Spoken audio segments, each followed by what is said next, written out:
Hello everyone, সবাইকে মহালয়ার শুভেচ্ছা। আজকে আমি, বাবা আর ভাই যাচ্ছিলাম গঙ্গার উদ্দেশ্যে। বাবা তর্পণ করবে আর আমি আর ভাই সাথে যাচ্ছিলাম।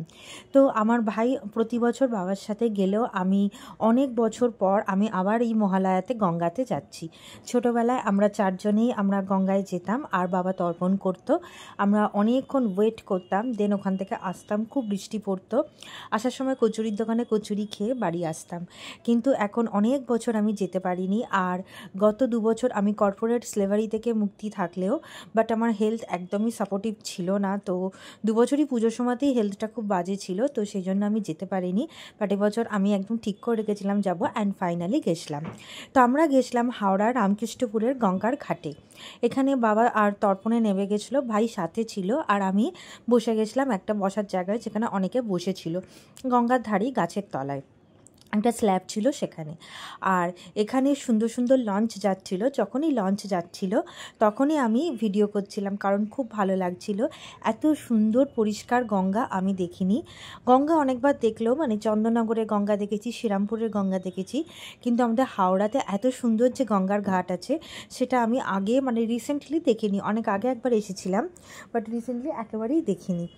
তো এখানে আমি ওয়েট করছিলাম বাবা আর ভাইয়ের জন্য।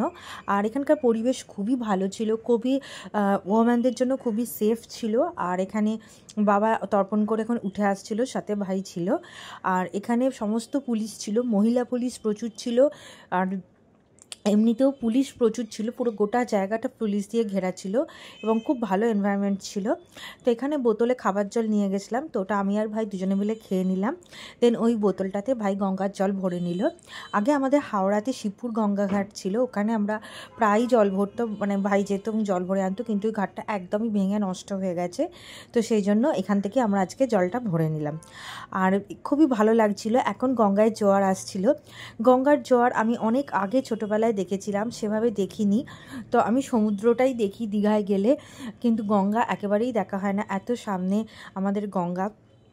তো এখন আসছে জোয়ার, আর জোয়ারের ঢেউটা দেখতে পাচ্ছ, এটা পুরো সমুদ্রের মতন ঢেউ, কিন্তু এটা গঙ্গা নদী।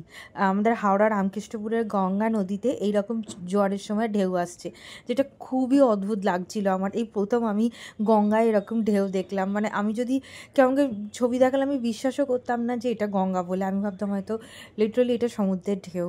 বাট এখানে প্রচুর মানুষ চান করছিল, প্রচুর বাচ্চা চান করছিল, আর সবাই গঙ্গার জল নিয়ে যাচ্ছিল। আর এখানে ভাই আর আমি ছিলাম, বাবা বসেছিল, আর আমরা দুজনে একটু গঙ্গার সামনেটা এসেছিলাম। আর এখানে এই যে অফিস